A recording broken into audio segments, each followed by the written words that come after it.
नमस्कार विद्यार्थी मित्रांनो, आरव्हीडी अकॅडमी या आपल्या आवडत्या यूट्यूब चॅनलमध्ये सर्वांचे स्वागत आहे। विद्यार्थी मित्रांनो, आजच्या व्हिडिओमध्ये आपण स्पर्धा परीक्षा पेपर एक अतिसंभाव्य पेपर घेतलेला आहे। या पेपरमधील सर्व प्रश्न हे खूपच महत्त्वाचे आहेत। हा पेपर सर्वांनी शेवटपर्यंत सोडवायचा आहे। व्हिडिओ आवडल्यास व्हिडिओला लाईक आणि चॅनलला सबस्क्राईब करायचं आहे, कारण तुम्हाला अशी महत्त्वपूर्ण व्हिडिओज नक्कीच बघावास मिळतील। तर व्हिडिओला सुरुवात करूया।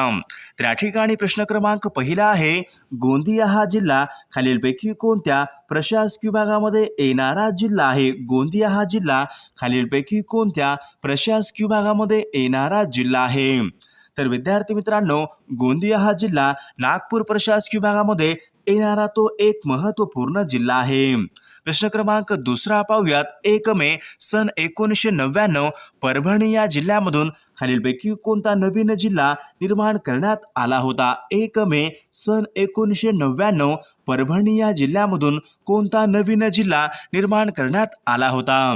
तर परभणी या जिल्ह्यामधून हिंगोली हा नवीन जिल्हा निर्माण करण्यात आला होता। प्रश्न क्रमांक तिसरा पाहूयात। महाराष्ट्रामधले पहिले आकाशवाणी केंद्र मुंबई हे खालीलपैकी कोणत्या वर्षी सुरू झाले होते? महाराष्ट्रामधले पहिले आकाशवाणी केंद्र मुंबई हे खालीलपैकी कोणत्या वर्षी सुरू झाले होते? तर आकाशवाणी केंद्र मुंबई हे सन 1927 या वर्षी महाराष्ट्रामधले पहिले आकाशवाणी केंद्र हे सुरू करण्यात आले होते। प्रश्न क्रमांक चौथा पाहूयात। मराठी भाषेमधले पहिले मासिक खालीलपैकी कोणतं आहे? मराठी भाषेमधलं पहिलं मासिक खालीलपैकी कोणते मासिक आहे? तर विद्यार्थी मित्रांनो, मराठी भाषेमधलं पहिलं मासिक हे दिग्दर्शन हे मासिक मराठी भाषेमधलं ते मासिक आहे।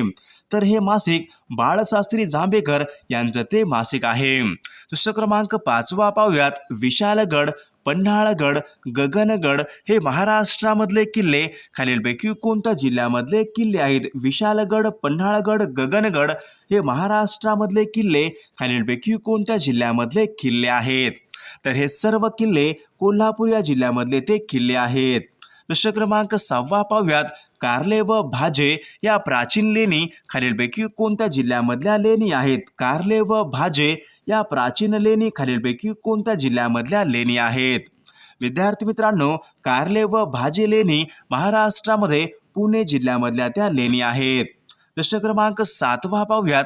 चांदोली हे महाराष्ट्रामधले एक महत्त्वाचे अभयारण्य खालीलपैकी कोणत्या जिल्ह्यामध्ये आहे? चांदोली हे महाराष्ट्रामधले एक महत्त्वाचे अभयारण्य कोणत्या जिल्ह्यामध्ये आहे? तर चांदोली हे अभयारण्य सांगली या जिल्ह्यामधलं ते एक महत्त्वपूर्ण अभयारण्य आहे। प्रश्न क्रमांक 8वा पाहूयात। मुळा, मुठा, नीरा, घोड या नद्या खालीलपैकी कोणत्या नदीच्या उपनद्या आहेत? मुळा, मुठा, घोड, नीरा या नद्या खालीलपैकी कोणत्या नदीच्या उपनद्या आहेत? तर विद्यार्थी मित्रांनो, या सर्व नद्या भीमा नदीच्या त्या प्रमुख उपनद्या आहेत। प्रश्न क्रमांक 9वा पाहूयात। पवनार हे शहर खालीलपैकी कोणत्या नदीच्या काठावर आहे? पवनार हे शहर खालीलपैकी कोणत्या नदीच्या काठावर आहे? तर पवनार हे शहर धाम नदीच्या ते काठावर आहे। प्रश्न क्रमांक 10वा पाहूयात।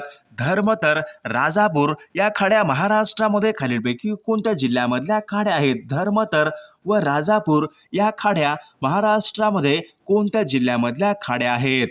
तर धर्मतर आणि राजापूर या खाड्या महाराष्ट्रामध्ये रायगड जिल्ह्यामधल्या त्या खाड्या आहेत।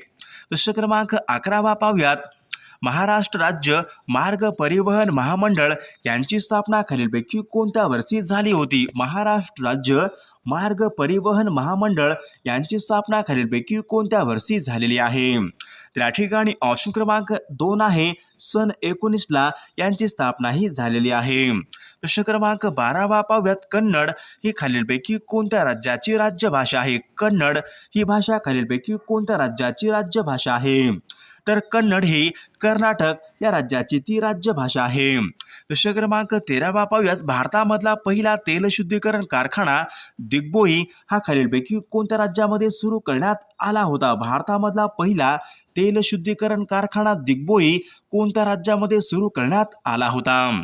तर दिग्बोई हा तेलशुद्धीकरण कारखाना आसाम या राज्यामध्ये तो सुरू करण्यात आला होता। प्रश्न क्रमांक 14वा पाहूयात। राणीखेत अल्मोडा हे थंड हवेचे ठिकाणे खालीलपैकी कोणत्या एका राज्यामध्ये आहेत? राणीखेत, अल्मोडा ही थंड हवेची ठिकाणे खालीलपैकी कोणत्या एका राज्यामध्ये आहेत? तर राणीखेत आणि अल्मोडा ही थंड हवेची ठिकाणे उत्तराखंड या राज्यामधली थंड हवेची ती ठिकाणे आहेत. प्रश्न क्रमांक 15 पाहूयात. गिंडी हे भारतामधलं एक राष्ट्रीय उद्यान खालीलपैकी कोणत्या एका राज्यामध्ये आहे? गिंडी हे भारतामधलं एक राष्ट्रीय उद्यान आहे, ते खालीलपैकी कोणत्या राज्यामध्ये आहे? तर गिंडी हे भारतामधले राष्ट्रीय उद्यान तामिळनाडू राज्य ऑप्शन क्रमांक 3 या ठिकाणी आपले योग्य उत्तर असेल. प्रश्न क्रमांक 16 पाहूयात. राकस सरोवर तिबेट या ठिकाणी खालीलपैकी कोणत्या नदीचा उगम होतो? राकस सरोवर तिबेट या ठिकाणी खालीलपैकी कोणत्या नदीचा उगम होतो? तर राकस सरोवर तिबेट या ठिकाणी सतलज या नदीचा या ठिकाणी उगम होतो. प्रश्न क्रमांक 17 पाहूयात. पॅराद्वीप हे भारतामधलं एक प्रमुख बंदर खालीलपैकी कोणत्या एका राज्यामध्ये आहे? पॅराद्वीप हे भारतामधलं एक प्रमुख बंदर खालीलपैकी कोणत्या राज्यामध्ये आहे? तर पॅराद्वीप हे भारतामधलं प्रमुख बंदर ओरिसा या राज्यामधलं ते बंदर आहे. प्रश्न क्रमांक 18 पाहूयात.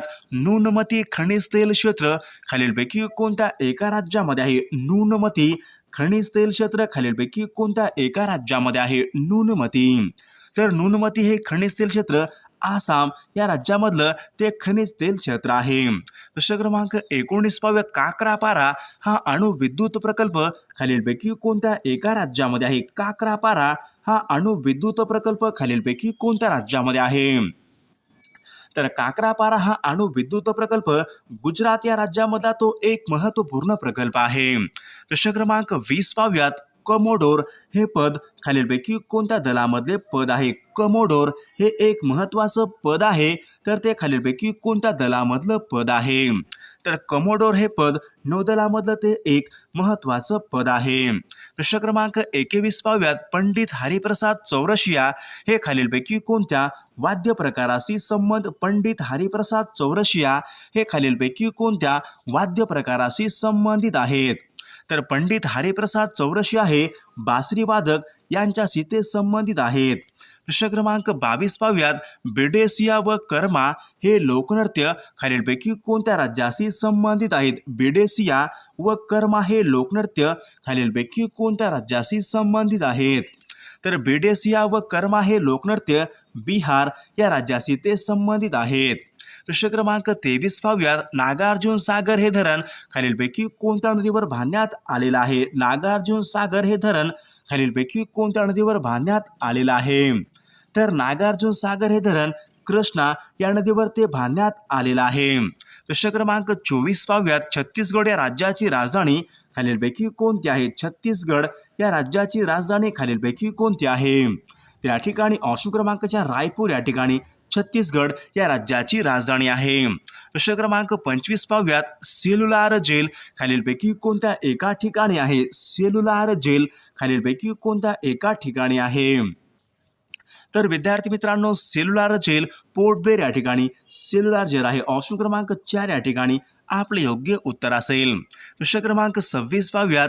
रवींद्रनाथ टागोर यांना साहित्याबद्दल नोबेल पुरस्कार खालीलपैकी कोणत्या वर्षी मिळाला होता? रवींद्रनाथ टागोर यांना साहित्याबद्दल नोबेल पुरस्कार खालीलपैकी कोणत्या वर्षी प्राप्त झाला होता? या ठिकाणी ऑप्शन क्रमांक 2 सन 1913 या ठिकाणी आपले योग्य उत्तर असेल. प्रश्न क्रमांक 27 पाहूया. इंडिया डिवायडेड हे पुस्तक खालीलपैकी कोणाचं पुस्तक आहे? इंडिया डिवायडेड या नावाचं पुस्तक खालीलपैकी कोणाचं पुस्तक आहे?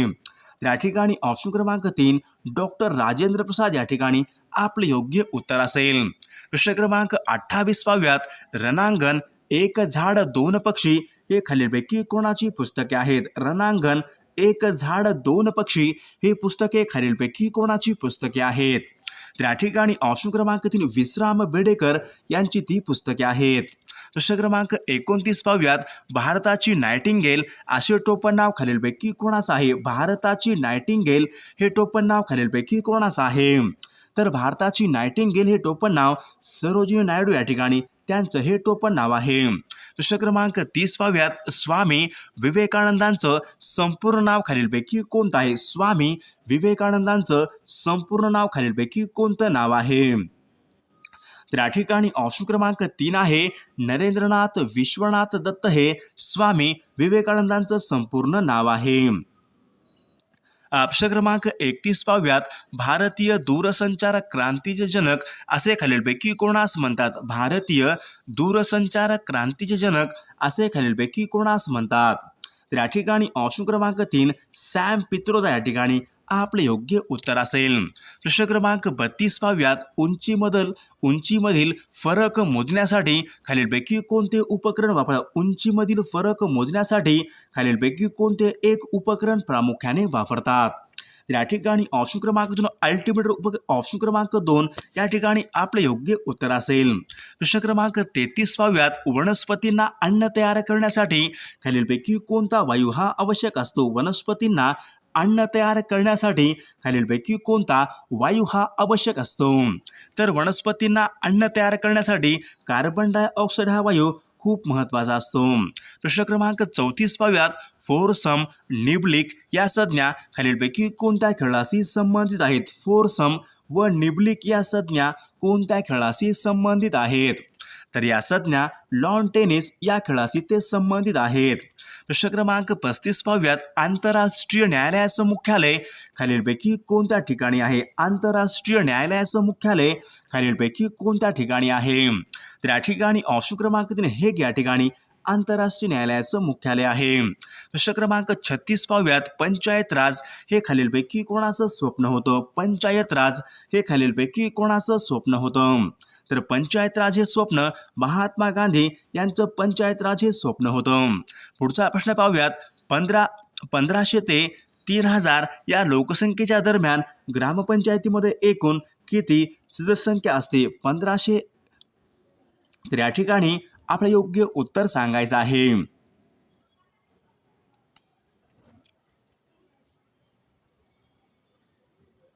तर विद्यार्थी मित्रांनो या ठिकाणी ऑप्शन क्रमांक 1 आहे 9 या ठिकाणी आपले योग्य उत्तर होईल. पुढचा प्रश्न पाहूयात. खग विहंग अंडज द्विज हे खालीलपैकी कोणत्या शब्दाचे समानार्थी शब्द आहेत? खग विहंग अंडज द्विज हे कोणत्या शब्दाचे समानार्थी शब्द आहेत? तर हे सर्व शब्द पक्षी या शब्दाचे समानार्थी शब्द आहेत. पुढचा प्रश्न पाहूयात. प्रश्न क्रमांक 38 निकेतन या शब्दाचा योग्य अर्थ आपल्याला सांगायचा आहे. निकेतन या शब्दाचा आपला योग्य अर्थ सांगायचा आहे. निकेतन. तर निकेतन म्हणजेच घर या ठिकाणी आपले योग्य उत्तर असेल. तर पुढचा प्रश्न पाहूयात. शब्द समूहाबद्दल एक शब्द आपल्याला सांगायचा आहे.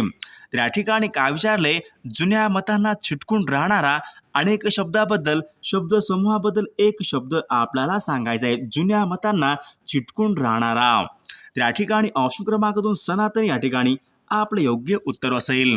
पुढचा प्रश्न पाहूया. एकाच माळेचे मणी या म्हणीचा योग्य अर्थ आपल्याला सांगायचा आहे. एकाच माळेचे मणी.